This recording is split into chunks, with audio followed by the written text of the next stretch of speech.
Olá, olá, galera, mulheres, como vocês estão? Eu estou, eu estou abatida, estou aqui tentando sobreviver e ainda é terça-feira, mas seguimos, né? Eu tava aqui pensando no esforço que muitas vezes a gente faz pra permanecer em relações ou em locais que não cabem mais a gente. Em algum determinado nos fez muito bem, foi muito legal, nos coube perfeitamente, mas em algum momento aquilo ali deixou de fazer sentido, mas a gente se prende à memória e aos bons sentimentos que tiveram em alguma época pra continuar em algo que não é mais funcional. E quando a gente faz isso, a gente entra numa posição de tentar se encaixar na vida de alguém ou em um espaço. E como a minha psicóloga me falou esses tempos atrás, que foi assim um tapão no meio da minha cara, o encaixar em algum lugar, ele vem muito de um local de inveja, porque você deixa de pertencer, você deixa de ser você estando naquele local, você passa a tentar se moldar, você passa a tentar ser mais parecido com o outro para que aquele lugar te acolha, para aquele local, aquela relação te respeite, te valorize, enfim, né, que você consiga permanecer ali, ainda que isso já não te faça mais tão bem ou tanto sentido. Então, senta aqui comigo e vamos conversar um pouco melhor sobre isso. Eu acredito que a inveja é um sentimento muito natural e muito inerente do ser humano, e eu não tô falando daquela inveja de, o outro tem, ele não merece ter, eu mereço ter e eu não tenho. Eu não estou falando disso, mas a gente cresce dentro de uma sociedade que ensina a gente sempre a almejar mais, seja em questão material, seja de relacionamento. A gente sempre é condicionado a isso de queira mais, procure evoluir, procure crescer. Então eu acho que a inveja, ele é um sentimento sim que faz muita parte ali do nosso dia a dia e que está tudo bem. O que não me parece algo bom é quando a gente entra naquele modus operandi de tipo, o fulano tem, ele não merecia ter e eu que merecia ter não tenho. Ou no caso desse que a minha psicóloga esfregou na minha cara assim um pingo de dó, que quando a gente tenta se encaixar, na verdade a gente está invejando o que o outro é, porque a gente deixa de ser o que a gente é na nossa autenticidade, na nossa totalidade, a gente deixa de explorar o nosso potencial para se tornar uma cópia do outro pelo simples motivo que a gente quer se encaixar em algum lugar que não nos cabe, ou que nunca nos coube, ou que não nos cabe mais a partir de determinado momento, porque isso faz parte da vida. Como eu sou uma criança que nasceu em 93, então minha infância e adolescência foi ali anos 90, anos 2000, eu vivi muito a situação de bullying, principalmente na escola. Não se falava sobre esse assunto igual a gente fala nos dias de hoje, sobre as consequências para a saúde mental, sobre as consequências da maneira que isso molda o nosso comportamento, porque hoje a gente sabe que o que acontece na infância não fica na infância. O que acontece na infância a gente arrasta pro resto da nossa vida adulta, na adolescência, quando a gente é idoso, porque a gente está sendo moldado, a gente está sendo construído naquele momento e muitos traumas são criados até porque a gente não sabe lidar com as situações. Então, quando a gente vive muitos eventos que colocam a gente para baixo, muitos eventos que a gente não tem maturidade para lidar, inclusive algumas coisas que eu vivi na minha infância e na minha adolescência, eu acho que eu hoje com 31 anos não tenho maturidade ainda para lidar. Quem dirá quando eu era criança? Quem dirá quando eu tinha 8 anos, quando eu tinha 15 anos? Eu vim muito desse local de tentar se moldar para pertencer a um grupo para deixar de sofrer aquela violência dentro da escola, porque a minha escola era muito pique, assim, meninas malvadas, sabe? Que tinha um grupinho que meio que mandava na escola e aí todo mundo venerava esse grupinho e quem esse grupinho não gostasse, todo mundo deixaria de gostar também, independente do que você fizesse ou que você fosse, você ia ser zoado, porque aquele grupo não ia com a sua cara. E aí a galera excluída se juntava junto com a galera excluída e sofria bullying junto, porque era fudidos, porém unidos. E hoje, com quase 32 anos, né, porque eu vou fazer 32 anos em janeiro, eu fico me perguntando o quanto que eu ainda carrego isso comigo, de tentar me encaixar em locais, principalmente em locais que um dia me acolheram, em relações que um dia foram acolhedoras e que deixaram de ser. Porque quando a gente passa muito tempo da nossa vida nessa posição de tentar conquistar o outro, de tentar ser importante para o outro, de tentar ser incluído pelo outro, de não ser violentado julgado pelo outro, a gente começa a entender que o problema é com a gente. Porque, inclusive, eu ouvia isso, inclusive, dos meus pais, né? Que falavam, ai, mas tá a sua turma é toda errada, né? De falar as coisas pra você e você que tá certa. Sim, hoje a gente sabe que isso acontece. Às vezes a criança ali não tá fazendo realmente nada e as pessoas estão implicando com ela, violentando ela verbalmente, fisicamente, porque bullying, né? Mas na minha época isso não existia. Então hoje eu entendo que eu não quero mais ficar nesse movimento de ficar me moldando pra me encaixar em locais que não me cabem mais. E ainda é uma coisa que me dói. Eu não vou falar pra vocês que pra mim é uma situação fácil, que eu simplesmente acordo um dia e penso,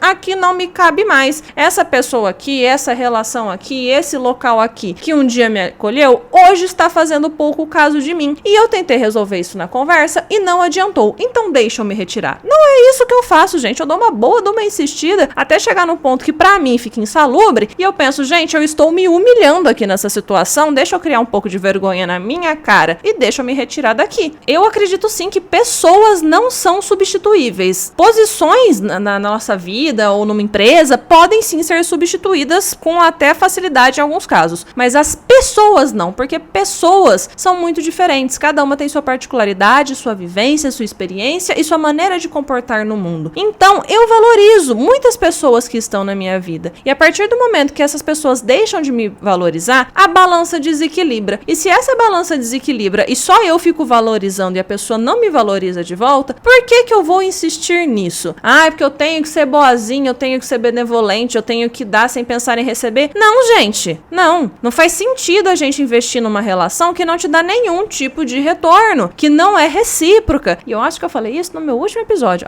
não tenho certeza. Então, caso você não ouviu, volta lá no episódio anterior a esse, né, porque agora esse vai ser o último. Enfim, vocês me entenderam. Volta no outro episódio que eu falo sobre reciprocidade, porque colocam as mulheres nessa posição de que ela não pode almejar ter algo de volta. E aí a gente se sente ruim, a gente se sente egoísta quando a gente bate o pé no chão e fala, não, isso aqui não me serve mais porque eu não tô tendo nenhum tipo de retorno, eu tô me esforçando e a pessoa está cagando baldes para mim. E eu acho importante, gente, não descartar relações importantes, não descartar pessoas ou locais que te ajudaram, que te fizeram crescer. Eu acho importante você batalhar pelas relações, pelas pessoas que são importantes na sua vida, mas eu acredito que tudo existe um limite. E se a gente não colocar limite, a gente começa a se desrespeitar, e eu acho que mais importante do que o medo de perder o outro, a gente tem que ter o medo de perder a gente mesma, porque o dia que a gente deitar lá no caixão, ninguém vai poder morrer pela gente. E se a gente passar a nossa vida tentando agradar o outro, tentando atender o desejo do outro, tentando se encaixar no local do outro, a gente morre sem nem se conhecer. E não vale a pena, gente, viver uma vida que não seja em benefício próprio. E eu não estou falando aqui no sentido egoísta. É claro que a gente, né, ajuda, luta pelo outro e tal, mas no final das contas, é você por você. E se você não cuidar de você, ninguém mais vai, cara. Infelizmente, assim, quanto mais tempo passa, mais eu tenho percebido isso. Eu tenho ótimas pessoas do meu lado, eu tenho amigos, assim, excepcionais, que são super acolhedores, que me ajudam, que quando eu faço uma cagada grande, me dão esporro. Mas eu sei que não dá pra eu esperar que eles façam por mim o que eu tenho que fazer por mim. E é nesse sentido que eu falo que é a gente pela gente mesma.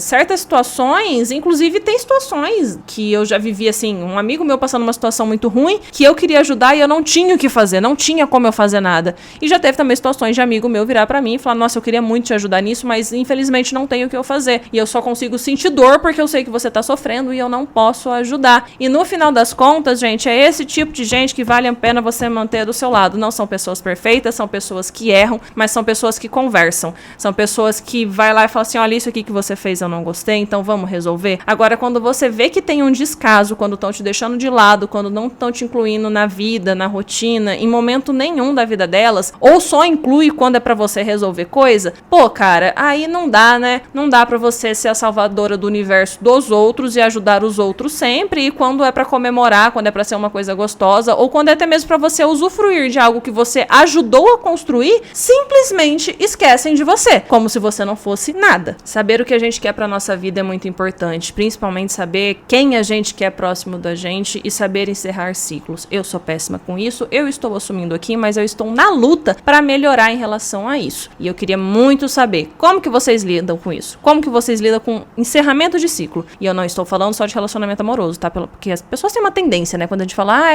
encerrar um ciclo, eu tô falando de namoro, não. Pode ser de amizade, porque amizade, inclusive, me dói mais do que relacionamento amoroso, viu? Pode ser de amizade, pode ser de trabalho, pode ser, sei lá, fazer parte de um grupo de xadrez aqui na minha cidade, ou alguma questão religiosa, fazer, sei lá, eu era da igreja e saí, não sei, né? Como que vocês lidam com encerramentos de ciclo? Porque, pra mim é um negócio pesado, mas cada dia mais eu tô entendendo que é necessário, e como diria o meu pai, é melhor um final trágico do que uma tragédia sem fim. Então, romper esses laços, encerrar esses ciclos, por mais que eles já tenham sido importantes, é necessário. Se em algum momento na vida a pessoa ou a situação, né, aquele ambiente for para voltar num outro contexto que volte a fazer bem para ambas as partes, tudo bem, né?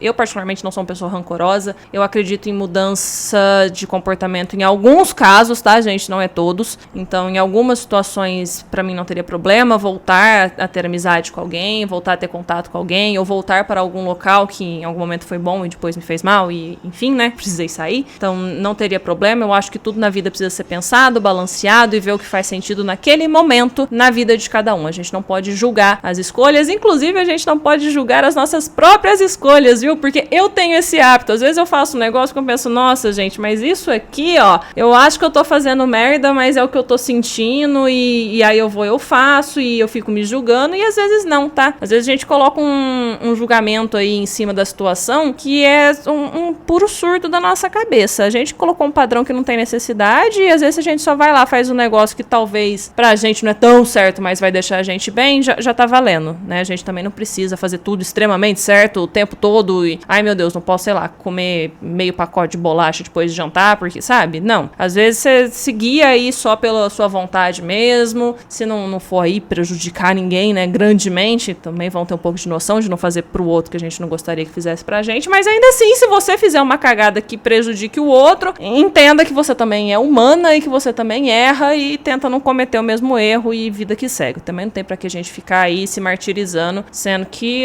a gente aprende todo dia, né? O problema eu acho que não é errar, mas como a gente lida com o erro depois que ele acontece. E o papo do Senta aqui de hoje foi esse. Eu acho que o principal é a gente identificar se a gente está se encaixando ou pertencendo a um local, a uma relação, como a gente lida com isso, como que se deu nossa vida pra gente chegar no lugar que a gente tá hoje, se a gente se esforça mais ou menos pra se encaixar ou pra pertencer, que no final das contas não existe resposta certa ou errada, existe a vivência de cada um. Lembrando que eu crio conteúdo nas outras redes sociais, @prefirolu em qualquer lugar que você quiser me seguir. Eu não tenho todas as redes sociais do mundo, mas eu tenho algumas, tá? Instagram, TikTok, Threads, Twitter eu não tenho, gente, que lá é muito tóxico pra mim, desculpa. Não deixa de encaminhar esse episódio pra aquela sua amiga que é ruim de encerrar ciclo, assim como eu, ou pra aquela sua amiga que fica tentando se encaixar a todo e qualquer custo em uma relação ou local que claramente não é mais pra ela. Vejo vocês na semana que vem, aliás, né, falo com vocês na semana que vem, afinal não estou vendo ninguém.